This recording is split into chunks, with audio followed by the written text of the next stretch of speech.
Bonjour, nous sommes le vendredi 19 décembre 2014. Je vais vous parler des femmes. Je viens de les capter en passant sur France Culture, vous savez, cette émission sur les collèges, sur le Collège de France. Il y avait une dame, je n'ai pas retenu son nom, j'étais pas là au début, qui parlait du féminin et comme quoi on ne pouvait rien dire sur les différences psychologiques entre les hommes et les femmes. Alors, oui. Moi je répondrai de manière un petit peu provocatrice et probablement déplaisante, ce que j'ai déjà dit plusieurs fois. Celui qui ne veut pas, il n'y a pas de pire sourd que celui qui ne veut pas entendre, et il n'y a pas de pire aveugle que celui qui ne veut pas voir. Alors, si par exemple, si je dis que tel objet est à tel endroit et qu'on me dit ah bon, je ne sais pas, je me pose des problèmes. Donc, il y a un moment donné, on ne peut pas dialoguer avec des gens qui sont aveugles, ou qui ont une sorte de cécité mentale. Bon, ça, c'est le premier point. Il suffit de regarder les choses. Bon, maintenant, on peut faire du déni de réalité. On peut ne pas vouloir voir les choses telles qu'elles sont, ou on peut les voir à travers des prismes qui cherchent justement à brouiller les cartes. Ceci étant dit, on arrivera tôt ou tard dans les prochaines années à mettre en évidence ces différences psychologiques liées au sexe, à condition de bien comprendre une chose, c'est que il ne suffit pas, pour prouver que quelqu'un a tort, de prouver que ce qu'il dit est faux. Parce qu'il peut y avoir des gens qui ont raison, mais qui mettent en avant de faux arguments ou de mauvais arguments. Et par conséquent, il est indispensable, par exemple, je prends le cas de l'astrologie, c'est pas parce que tel astrologue dira n'importe quoi que l'astrologie n'existe pas. Souvent, les adversaires de l'astrologie se contentent de réfuter ce que disent les astrologues. Et ce n'est pas suffisant. C'est pas parce que vous allez réfuter ce que disent les astrologues que vous allez prouver que l'astrologie n'existe pas. On est dans une sorte de... Qu'est-ce que c'est? C'est de la psychosociologie. Vous allez prouver quoi? Que la personne se trompe dans son jugement? Oui, vous allez prouver qu'elle se trompe. Mais vous n'allez pas prouver que ce qu'elle dit est faux. Vous n'allez pas prouver que son opinion est fausse. Vous allez simplement prouver qu'elle a mal argumenté et qu'elle a mal étayé son propos, ce qui est différent. Il arrive très souvent qu'effectivement les gens expliquent mal ce qu'ils ont perçu. J'ai vu par exemple des que sais-je sur l'astrologie, notamment celui de Zarka et de Kuhn. Ils se contentent d'invalider un certain nombre de déclarations d'astrologues. Mais un que sais-je sur l'astrologie ne doit pas se contenter d'invalider ce que disent les astrologues. Un que sais-je sur l'astrologie doit se demander ce qui est vrai en astrologie. Et ce qui est vrai en astrologie, ce n'est pas forcément ce que les astrologues disent.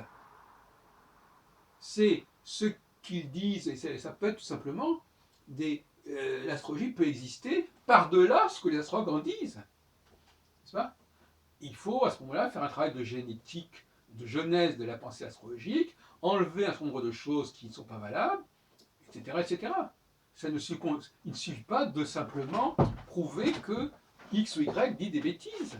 Ça ne suffit pas. Il faut prouver que ce dont il parle n'existe pas.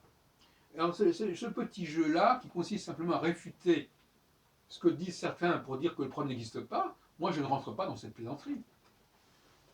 J'ai d'ailleurs reconnu, à plusieurs reprises, récemment, que beaucoup de revendications féminines étaient parfaitement justifiées.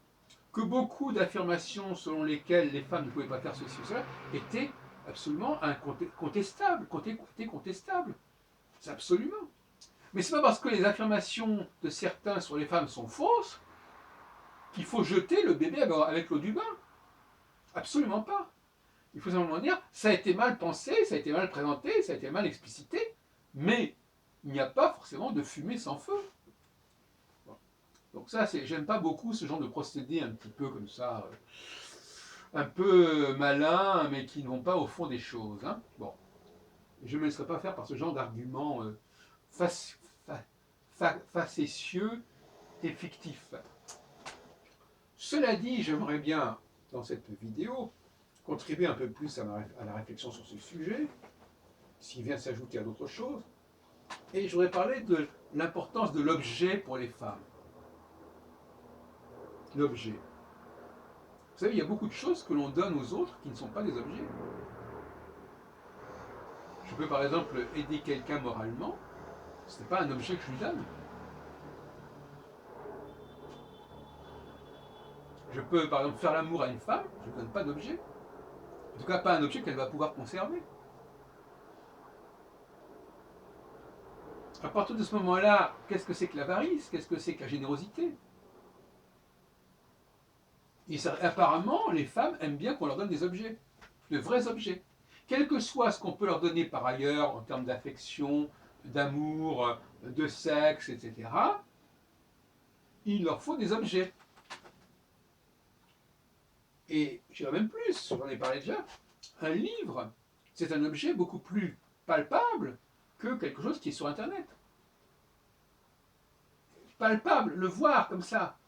Si je dis à quelqu'un, j'ai écrit un article très intéressant ou j'ai fait une vidéo très intéressante, c'est pas un objet ça.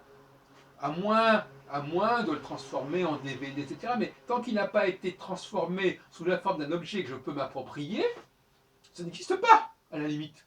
Ça n'existe pas. Donc, ce goût de l'objet, que ce soit un DVD, un CD, un livre, ou un bijou, ou n'importe quoi, ou un objet, un meuble, un vêtement, il faut des objets qu'on puisse toucher, qu'on puisse conserver, qu'on puisse regarder. Autrement, c'est de l'impalpable, c'est de l'intangible. Et il y a souvent des malentendus dans les rapports entre hommes et femmes à ce sujet, justement, à cette question, précisément, que quel que soit ce que l'homme peut produire, peut apporter, peut donner, si ça ne prend pas une forme précise, si ça ne prend pas la forme d'un objet qu'on peut avoir en main, qu'on peut voir, qu'on peut regarder, qu'on peut posséder, eh bien, quelque part, il y a une insatisfaction. C'est intéressant parce que cette question d'insatisfaction, je l'avais déjà signalée dans d'autres domaines. Par exemple, dans le domaine alimentaire. Si je mange quelque chose avec une fourchette, et si je ne peux pas la toucher moi-même avec mes mains, eh bien, quelque part, mon corps n'enregistrera pas de la même façon l'objet en question. Donc, il y a des tas de situations dans la vie où l'on ne profite pas pleinement de quelque chose parce que ça n'aura pas pris telle et telle forme, ou parce que on n'aura pas accédé à cette chose de la façon appropriée.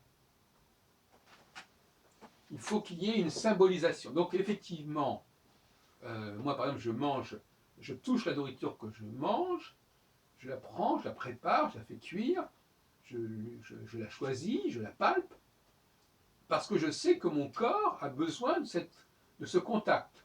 Bon. Eh bien, de la même façon, il semblerait que les femmes aient besoin que parallèlement à ce qu'on peut leur donner par la parole, par la présence, etc., il leur faille un objet, des objets. Bon. Et ça, autrement, eh bien, quelque part, ça ne va pas. Elles sont frustrées, l'impression qu'on ne leur a pas donné assez. Comme des gens qui n'auront pas mangé assez parce qu'ils n'auront pas touché le produit. Et donc, quand il y a des gens, ils mangent, ils ont l'impression de rien manger parce que justement, ils ne savent pas comment manger. Donc, il y a des choses qu'il faut accepter, effectivement. Voilà. Il faut accepter que les gens aient besoin de capter les choses d'une certaine façon. Et si on ne le fait pas de cette façon-là, ben, ils ont l'impression qu'ils n'ont rien reçu, qu'on ne leur a rien donné. Voilà. Alors, pourquoi cette situation? Parce que la femme accorde beaucoup d'importance au monde extérieur. Elle est dans ce sens-là extrêmement extravertie, dans le sens où elle donne beaucoup d'importance à ce qui l'entoure, d'où son côté écologique, d'ailleurs, justement, voilà, l'environnement, le lieu de vie. Et si ce lieu de vie n'est pas agréable, eh bien, quelque part, Alors là aussi, c'est intéressant dans les rapports entre hommes et femmes. Un homme peut avoir une vie intérieure extrêmement riche, une pensée extrêmement bien organisée, mais s'il a le malheur de vivre dans un lieu qui n'est pas rangé, qui n'est pas propre, donc qui n'est pas fait d'objets agréables, etc., etc., eh bien la femme aura l'impression de désordre, elle aura l'impression de quelque chose qui n'est pas au point, qui n'est pas satisfaisant. Donc là aussi, voyez-vous, il faut toujours que l'extérieur vienne corroborer l'intérieur. Elle veut bien, à la ligne, reconnaître une intériorité à condition qu'il y ait une manifestation extérieure appropriée et agréable et intéressante. Elle n'accède à l'intérieur que par le biais de l'extérieur. Alors que peut-être, on pourrait dire éventuellement, par goût de la rhétorique, que l'homme accéderait à l'extérieur par le biais de l'intérieur. C'est-à-dire qu'il faut d'abord qu'il y ait eu une réflexion intellectuelle forte, un engagement fort de l'être, de la pensée, du corps, pour qu'éventuellement on aille vers l'extériorité. Bon, c'est un petit peu schématique que je dis là maintenant. Bon, c'était à creuser. Mais je veux dire par là qu'il y a chez les femmes un besoin absolu de corroborer l'intérieur par l'extérieur. D'où le besoin d'un cadeau, le besoin d'un bijou, pour valider en quelque sorte le sentiment, le besoin de fleurs, de tout ce qu'on voudra. Mais il faut que l'extérieur soit là, qu'on puisse le capter, comme témoignage de ce qui se passe à l'intérieur. C'est comme si elle ne pouvait pas apprécier suffisamment l'intériorité, ce qui vient de moi, ce qui vient de ce que je dis, de ce que je fais, de ce que je lui fais, s'il n'y a pas eu une validation extérieure par le biais d'objets. De la même façon, mon moi, elle ne le percevra que si, quelque part, mon environnement me parle de moi, me révèle et me donne de moi une image favorable. Si cette image favorable n'est pas là, eh bien, elle n'aura pas une image favorable de mon être intérieur, etc., etc.